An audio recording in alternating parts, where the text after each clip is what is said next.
bonjour, très heureuse de vous retrouver pour votre 12 heures bilingue. La première partie de ce journal en langue anglaise est avec vous, Essielou Silingu. Good day. Good day to you, Christine Babanda. Good day, ladies and gentlemen, and thanks for staying with us till the midday primetime newscast. We begin in sports. The Minister of Sports and Physical Education this morning summoned members of the Cameroon Football Federation and stakeholders to discuss matters before the World Cup qualifiers. Sure, we will be coming back to that detailing during our subsequent news editions. Anyway, from that, we take you to the southwest region of the country, where 4 members of the same family have died in Ekwilingwindi, and that's in the southwest region, after consuming food allegedly poisoned by an unknown individual. It is also suspected that the food was poisoned with mocap used by farmers. Sure, we'll be coming back to that exactly detailing during our subsequent news editions. And separatists attacks continue to multiply in the 2 English-speaking regions of the country. The municipal councillor of Zwa was attacked by armed men and killed in the early hours of June 5, 2024. Matthias Che, by name, was attacked alongside his bike rider between Gulf Forest and Befang. The bike rider, who incurred injuries, was also rushed or transported to the Bifang Health Center. Anyway, from that, we talk something else, but still related to the Anglophone crisis. The Norwegian Refugee Council ranks Cameroon second in a list of countries with the most neglected crisis. Thus, in the country, we have the Anglophone crisis and the Boko Haram insurgency ongoing in the far north region. Details with Babila Jonathan. The Norwegian Refugee Council raises concerns about the danger looming over inhabitants of areas affected by what it calls most neglected, underreported and underfunded crises around the globe.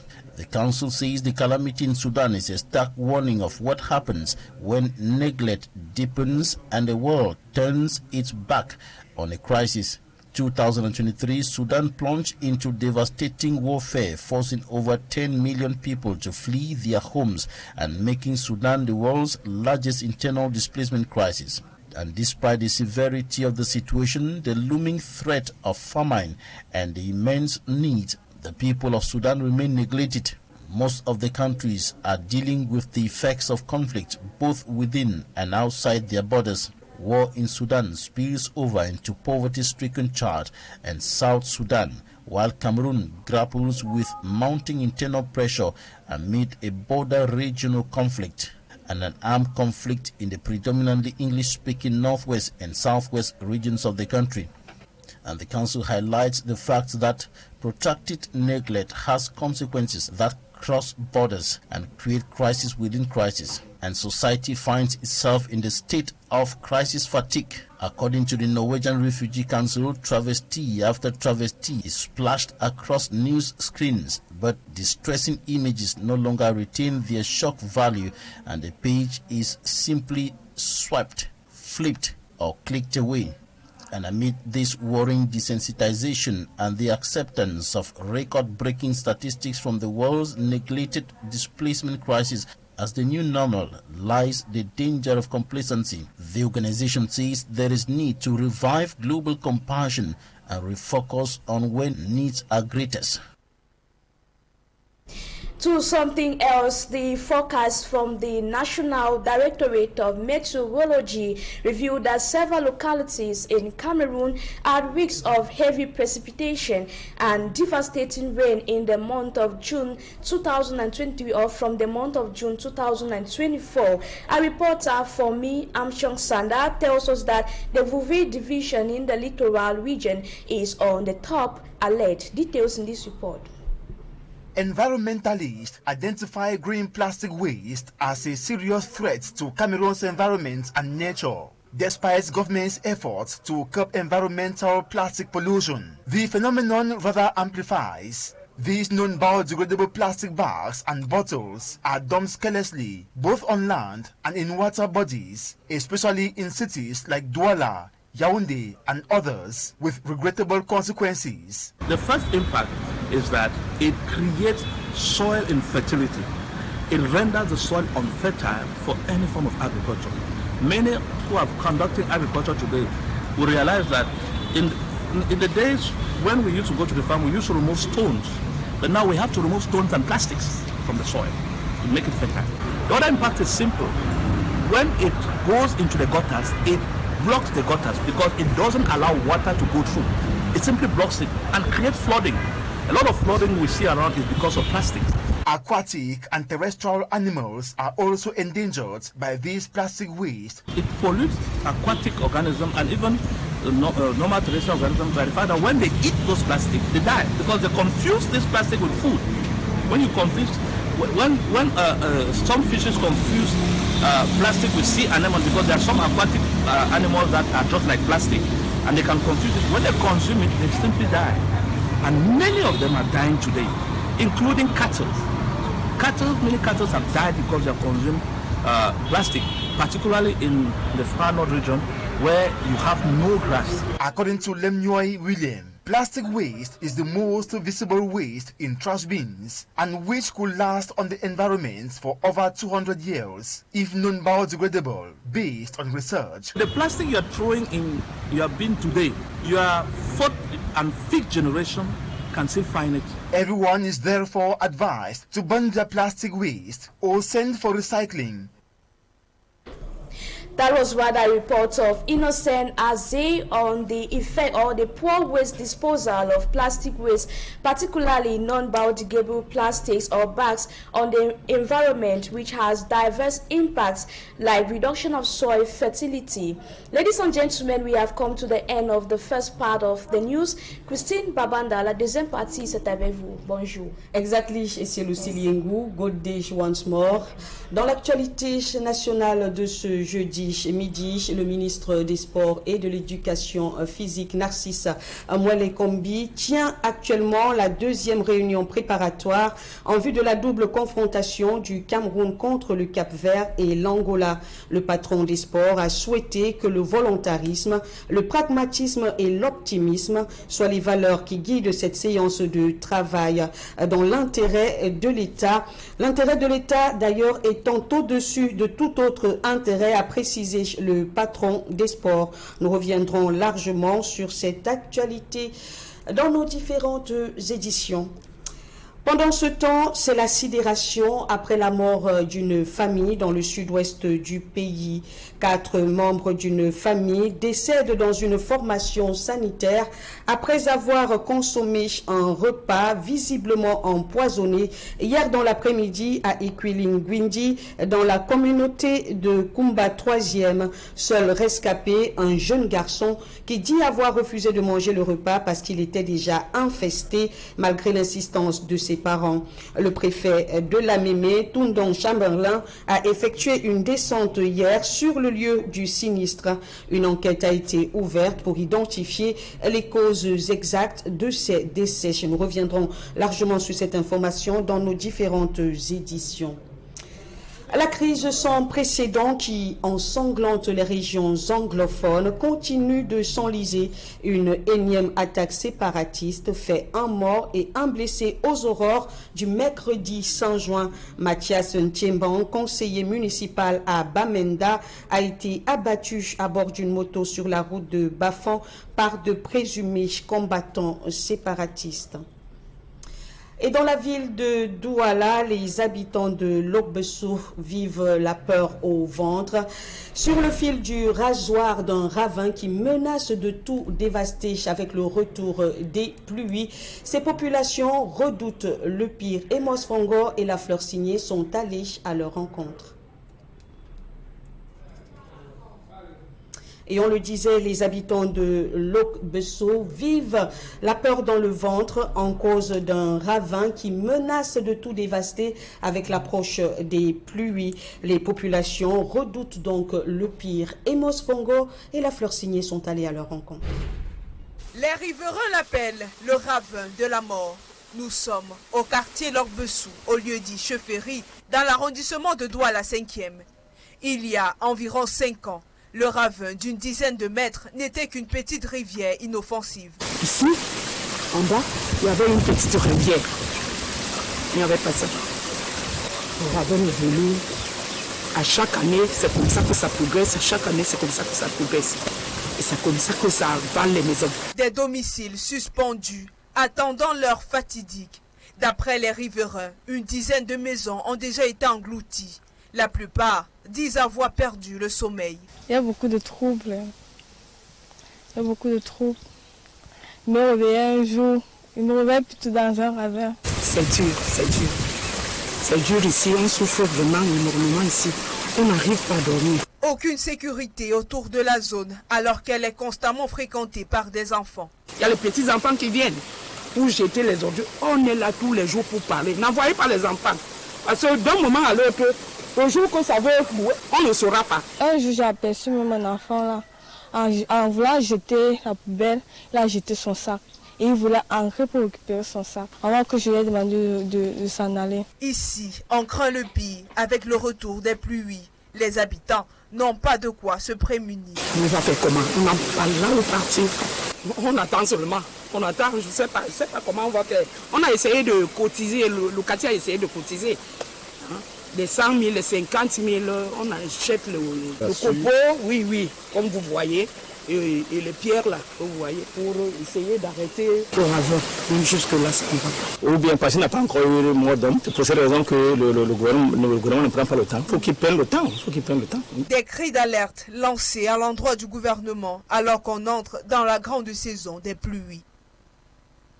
Loin de la détresse des habitants de Logbeso dans la ville de Douala, partons à l'étranger où le Cameroun a pris part au premier sommet historique Afrique-Corée du Sud qui s'est refermé hier à Séoul. Pendant ce temps, le Burundi est en rang de bataille serrée contre le concubinage. Petit tour de l'actualité internationale dans ce reportage. Cameroun participe au premier sommet Afrique-Corée du Sud à Séoul. Au début de la rencontre, Yaoundé salue l'intérêt porté à son endroit par le président sud-coréen Yoon Suk Yeol. Je voudrais d'abord exprimer l'appréciation du Cameroun pour l'invitation qui lui a été adressée par la République de Corée pour participer à cette importante réunion. Représenté à cette rencontre historique par le ministre des Relations extérieures, le jeune Belambela, le Cameroun se dit favorable au nouveau partenariat axé sur les minerais stratégiques. Les lampions se sont donc éteints sur ce sommet qui a vu la participation de plusieurs dirigeants et représentants des pays africains. Au Sénégal, à l'issue d'une concertation, une dizaine de mesures phares ont été adoptées mardi dernier pour réformer en profondeur la justice sénégalaise. Un des chantiers prioritaires du nouveau président Bassirou Diomaye Faye. Parmi les recommandations figure la mise en place d'une cour constitutionnelle en lieu et place du Conseil constitutionnel, la limitation des pouvoirs du procureur et la digitalisation du service de justice entre autres. Le rapport final sera remis le 17 juin prochain aux dirigeants sénégalais. Autre lieu, autre actualité. Plus de 900 concubines ont été expulsées de leur ménage au Burundi. À Gitega, le vient en reste, comme on l'appelle communément au Cameroun, est considéré comme un péché et une grave entrave au développement. C'est donc pourquoi une opération de lutte contre le concubinage est entamée depuis le début de l'année dans la province de Gozi. Cette opération a affecté 3600 enfants issus de ces relations. En sport, 4e séance d'entraînement des Lions indomptables du Cameroun hier au stade Amadou Ahidjo de Yaoundé. Les aficionados de la sélection nationale n'ont pas voulu manquer une miette des séances d'exercice physique. Une communion exceptionnelle que nous font revivre ce midi Alp Cyril et Joël Essengui. Sous les cris et yo-yo du public, les Lions indomptables arrivent au stade omnisport Amadou Ahidjo de Yaoundé. Rangés derrière leur équipe, les supporters ne se laissent pas distraire par la guéguerre FECAFOOT pouvoir public. La FECAFOOT, eux, ils ont leur problème, ça ne concerne pas les joueurs. et ils doivent être focalisés dans le match. Je pense que les Lions sont bien concentrés sur les 2 matchs qui leur attendent, malgré tout ce qui se passe entre la FECAFOOT et le ministère des Sports et de l'Éducation physique. La communion est quasi parfaite entre la sélection nationale et le public.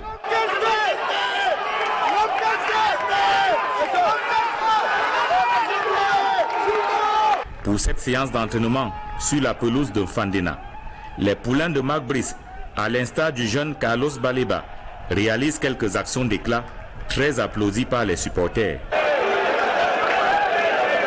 En réalité, le public ne boude pas son plaisir. Il y en a qui veulent voir certains joueurs spécifiquement.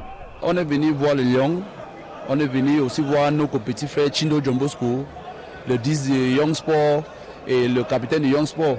C'est nos petits frères, nous tous ici. En particulier le gardien Andrew Nana, je n'oublie pas Omosola, le gardien aussi, et James Eto. Marc Brice varie son système. Les Lions apprennent à jouer également sur un espace réduit. Ici par exemple, on dirait une partie de handball supervisée par Joachim Mununga, l'assistant congolais de Marc Brice. Sous les yeux d'un public pratiquement aux anges, le préparateur physique entretient un groupe de joueurs en chasuble vert. À l'autre bout du stade, l'attaquant Mominga Male, qui n'est certainement pas à 100% de sa forme physique, effectue des mouvements à part. Un public surexcité pour pousser les Lions indomptables vers la victoire. Au stade Omnisport Amadou Ahidjo de Yaoundé, ils ne sont peut-être pas venus en grand nombre, mais ils sont venus en nombre suffisant pour encourager le sélectionneur Marc Brice et ses poulains. Les Lions indomptables affrontent les requins bleus du Cap-Vert samedi 8 juin prochain. C'est la 3e journée des éliminatoires de la Coupe du Monde 2026. Depuis le stade Omnisport Amadou Ahidjo de Yaoundé, Joël Essengue, Aïk Cyril, Equinox Télévision. Merci Aïk Cyril pour toutes ces précisions. Pendant ce temps, c'est donc la sérénité dans l'équipe capverdienne qui doit d'ailleurs fouler le tarmac de l'aéroport international de Simalène cet après-midi. Petite immersion dans l'univers des requins bleus avec Dallas Tiana et Nana Paul Sabin. À l'issue de la CAN Côte d'Ivoire 2024 de football, l'équipe du Cap-Vert, quart de finaliste, a laissé le souvenir d'une sélection performante qui produit un jeu rapide et direct, soutenu par une excellente cohésion de groupe. Le plus grand nombre de joueurs qui étaient de l'expédition ivoirienne font partie des 25 joueurs convoqués par l'entraîneur-sélectionneur Pedro Brito pour le voyage à Yaoundé. Les redoutables buteurs Rian Mendes, Gary Rodrigue, Thiago Bébé et leurs coéquipiers sont en stage bloqué au Cap-Vert depuis 4 jours, après un bref regroupement à Lisbonne au Portugal. Au stade de Sinta, le staff technique et les joueurs ont minutieusement préparé leur prochain match contre le Cameroun à huis clos avant d'ouvrir le stade mardi après-midi pour communier avec leurs fans. Un air de détente a aussi plané lundi soir pendant le dîner à la faveur de la célébration de l'anniversaire de naissance du gardien de but Josimar Dias, le dernier rempart qui s'est bien illustré lors de la phase finale de la 34e CAN en Côte d'Ivoire et qui n'a encaissé aucun but depuis le début des éliminatoires de la Coupe du Monde 2026 sur le continent africain. Une bonne note et une bonne ambiance qui renforce le moral des requins bleus. Le Cap-Vert, petit archipel d'environ 600 000 habitants, joue sans complexe depuis 12 ans et avec plus ou moins de réussite devant le Cameroun, un géant du football africain avec ses 25 millions d'habitants et 5 Coupes d'Afrique des Nations. Les retrouvailles s'annoncent explosives le 8 juin 2024 au stade Amadou Ahidjo de Yaoundé. Et cette réclame, il s'agit donc de notre partenaire Sorepco qui lance des cartes de fidélité pour ses clients. Découverte de ce dispositif numérique dans ce reportage. Une carte de fidélité interactive, c'est le nouveau pari des magasins Sorepco. Ce nouvel outil numérique a pour but de dématérialiser les achats dans tout le réseau camerounais et surtout récompenser sa clientèle. La carte Sorepco vient répondre aux besoins de nos clients qui se plaignaient depuis un certain nombre de temps du fait qu'ils ne soient pas récompensés pour leur fidélité vis-à-vis de notre enseigne. Aujourd'hui, avec cette carte, on vient récompenser les efforts de tous nos clients réguliers et prescripteurs. La carte de fidélité Sorepco donne accès aux multiples promotions avec à la clé la réduction sur certains types de produits phares. Aussi, elle permet d'accumuler des points pour avoir des bons d'achat et des cadeaux. À partir de 5 000 francs minimum, le client bénéficie des gains. Et à partir de 5 000 points cumulés, le client bénéficie d'un bon d'achat valable dans l'ensemble du réseau Sorepco. Et aussi, comme innovation pour cette carte Sorepco, vous pouvez bénéficier des différents avantages de nos entreprises partenaires et sœurs du groupe Sorepco. Des avantages séduisants et exclusifs. Ici, le client est différent des clients ordinaires. Il bénéficie d'une attention particulière et peut librement effectuer ses transactions sans tracasserie. Déjà, vous ne gardez pas vos liquidités sur vous. Vous faites votre recharge, elle est mise dans cette carte et après, vous êtes capable de faire vos achats dans tous nos points de vente sur tout l'étendue du territoire camerounais. Elle est sécurisée par un mot de passe, donc même s'il advenait que quelqu'un s'emparer de la carte, il ne pourra pas l'utiliser. Et puis en cas de perte, tout simplement vous appelez votre commercial qui va facilement procéder au blocage de la carte et une nouvelle création d'une carte permettra de retransférer les fonds dans la nouvelle. Une solution technologique sur mesure, présentée à la presse et développée avec l'appui de son partenaire, la start-up camerounaise Switch. Comme vous le savez, l'environnement est de plus en plus concurrentiel, donc les entreprises doivent diversifier les outils qui leur permettent de maintenir une relation de proximité avec les clients. C'est dans ce cadre-là que nous avons mis en place cette carte, qui est un outil digital qui permet à Sorepco de rester en contact avec ses clients et donc de proposer des offres les plus intéressantes possibles. Programme de fidélité, carte cadeau pour équipement et construction ou encore dépôt pour vos chantiers à long terme. De quoi réaliser de bonnes affaires avec la carte fidélité Sorepco. Et dès lors que vous souscrivez, il faut remplir un formulaire avec une première recharge de 25 000 francs CFA pour des achats. Et je précise bien, ces 25 000, ce n'est pas les frais de souscription à la carte, c'est votre argent. Dès que vous les avez chargés dans votre carte, vous êtes capable de faire un achat de 25 000 sans que quoi que ce soit ne vous soit facturé. Pour les autres charges, elles sont fixées à un minimum de 5 000 francs. Les données et préférences recueillies sont numérisées. Des informations précieuses qui sont stockées comme un trésor. Les achats sont décryptés en temps réel pour une meilleure traçabilité. C'est une carte RFID qui est une carte qui répond aux normes internationales en matière de fidélité. Chaque client qui approvisionnera son compte recevra en magasin un reçu papier qui l'informera sur le montant qu'il a déposé. Et en parallèle, il recevra une notification SMS sur la transaction qui a été effectuée. Donc c'est une double vérification. Sorepco SA est une société de représentation et de commerce. Elle est spécialisée dans la vente des matériaux de construction et des produits d'équipement. La société est présente dans plusieurs villes du Cameroun avec une vingtaine d'agences. Madame, Monsieur, c'est la fin de ce journal. Toute la rédaction centrale vous remercie de l'avoir suivi. Merci également à toute l'équipe technique pour la réalisation de cette tranche d'information.